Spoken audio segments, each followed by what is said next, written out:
Hey, bonjour! Aujourd'hui, on va réaliser un shampoing au SLMI.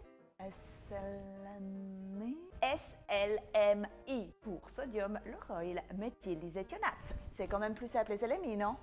Donc, ce SLMI, c'est un tensioactif. Il est très doux pour les cheveux, il est doux pour la nature car il se biodégrade instantanément. Par contre, j'ai mis long à faire la vidéo parce que je voulais absolument trouver une recette qui soit simple. Parce que ici, vous savez que j'aime vous simplifier la vie.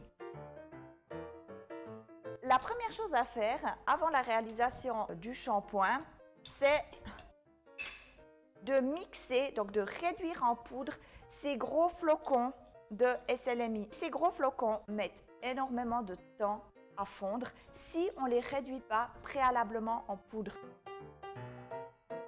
Donc là, ça fait quand même passablement de poussière. Donc n'hésitez pas à mettre un masque pour le retransvaser dans son pot d'origine.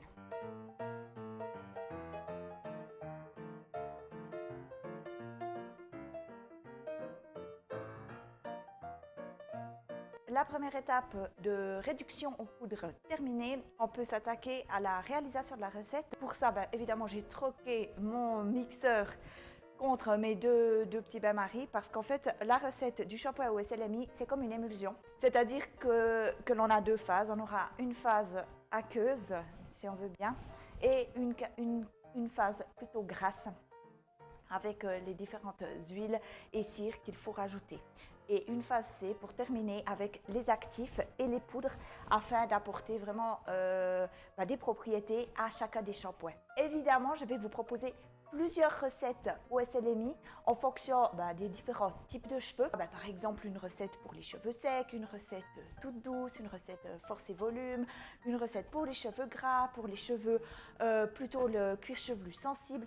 Voilà, on aura toute une série de recettes et évidemment, je change les ingrédients en fonction des propriétés désirées. On a un tronc commun à ces différentes recettes. Donc là, je vous montre la recette qu'on va faire ici. Ce sera force et volume. Et puis, le tronc commun qu'on retrouvera en fait dans toutes les recettes de shampoing au SLMI que je vais vous proposer, c'est le beurre de cacao, 5 g, la cire de carnauba, 5 g. Ensuite, ici, on a l'huile de sonderie parce que ça, c'est une huile spécifique à cette recette pour donner donc de la force et du volume aux cheveux. En phase B, on a notre SLMI, notre eau. Donc ça, c'est un tronc commun pour toutes les recettes au SLMI. Ensuite, on a toute la série des actifs, à savoir de la phytokératine, de la provitamine B5, de l'ilang-ilang complète, de la spiruline, du rasoul. Et ces ingrédients-là, c'est vraiment dédié à cette recette. Donc évidemment, les actifs, les poudres vont changer en fonction de la recette que vous désirez réaliser. Je m'excuse déjà pour la quantité d'ingrédients dans ces recettes. J'essaye toujours de réduire au maximum pour avoir des recettes simples, mais j'ai beaucoup de peine avec toutes les recettes qui en lien avec les cheveux. Parce que ils sont compliqués ces cheveux. C'est vrai, ils veulent pas, il leur faut beaucoup de trucs pour que ça marche. Voilà. Donc je suis vraiment désolée. J'ai essayé de réduire au maximum. Et vous imaginez même pas, ces recettes au SLMI, ça m'a pris un temps fou de trouver vraiment les perles rares. Donc ne m'en tenez pas rigueur. Là, on peut pas faire autrement. Après, vous pouvez faire vos tests chez vous, il n'y a pas de souci. Mais moi, ce que je vous propose, c'est des recettes qui fonctionnent. Donc, je suis obligée, sinon je ne suis pas tellement crédible. Alors, pour la réalisation, on va commencer par faire fondre la phase huileuse dans un poêlon. On ajoute donc 5 g de beurre de cacao, 5 g de cire de carnauba. La cire de carnauba met très long à fondre, c'est tout à fait normal. Et puis, elle fige aussi très vite. Voilà, il faut le savoir. Ici, j'ajoute l'huile de sonderie, qui est vraiment spécifique à la recette force et volume. Dans d'autres recettes, ce sera une autre huile ou un autre beurre. On répartit et on laisse fondre. Pendant ce temps, on prépare notre phase B avec le SLMI, réduit en poudre, très important, et l'eau.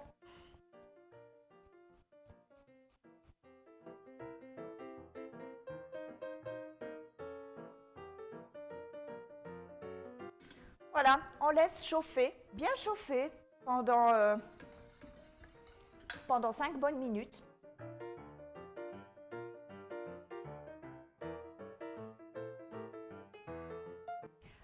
Voilà, au bout de ces 5 minutes, très long, c'est long 5 minutes en fait, il est temps de procéder à l'émulsion, à savoir incorporer la phase huileuse dans la phase aqueuse. On coule notre huile dans notre phase aqueuse et on mélange. Au moment de l'émulsion, j'avais encore mon bain-marie sous melt, donc qui chauffait encore.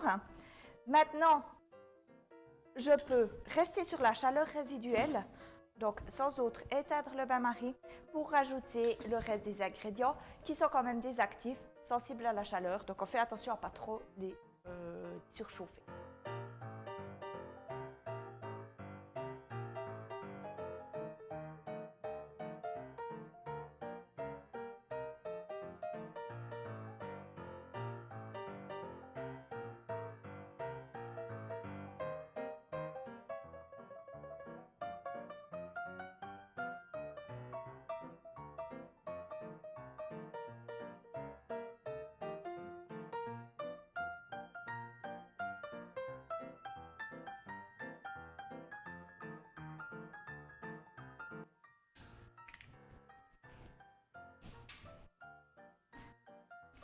Alors, dans les recettes, j'ai chaque fois mis des huiles essentielles, c'est pour pour que vous ayez un max de propriétés. Mais à ce moment-là, vous pourriez très bien remplacer une huile essentielle par la fragrance de votre choix. Et on termine avec les poudres.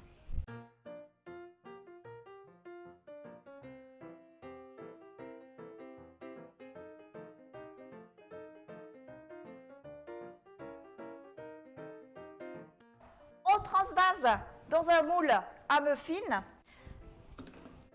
C'est un peu la texture pâte à muffin justement. La texture varie en fonction des poudres que l'on choisit.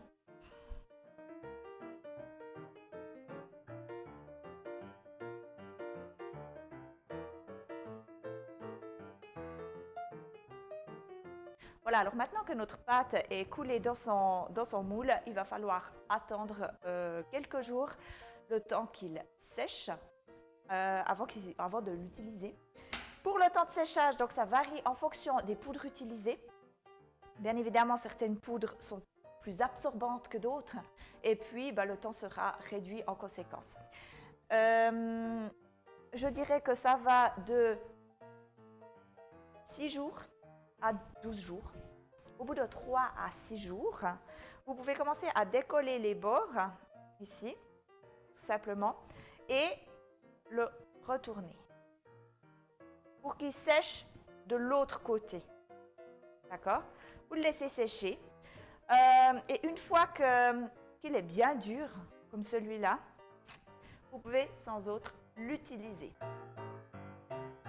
Voilà, on termine par l'utilisation. Donc, comment utiliser ce shampoing solide? Je pense que vous le savez depuis le temps, mais je vais le répéter parce que peut-être qu'il y a des personnes qui commencent ici avec le shampoing au SLMI. Donc, on va répéter, on est gentil, on répète.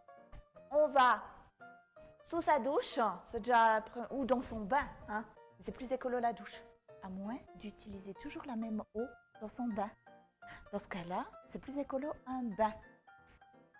Crade. Mais plus écolo.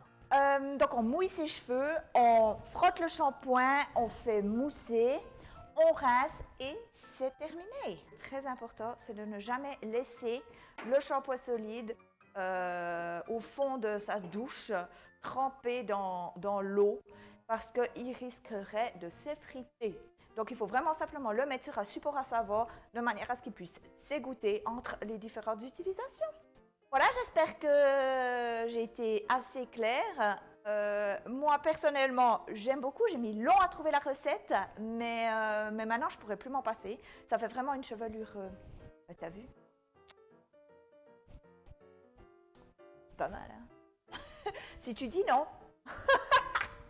Bref, j'ai mis long à trouver une recette qui va bien. Mais maintenant, j'en suis très satisfaite. Les cheveux sont tout doux. Après, à voir en fonction de vos cheveux, s'il faut ajouter un après-shampoing quelconque, qui soit solide ou en crème, ou un petit soin après. À voir, faut essayer, ça je peux pas vous dire avant. J'espère que j'ai été suffisamment claire, que je vous ai donné l'envie d'essayer ce petit shampoing OSLMI parce qu'il vaut vraiment la peine. Et puis je vous dis à bientôt.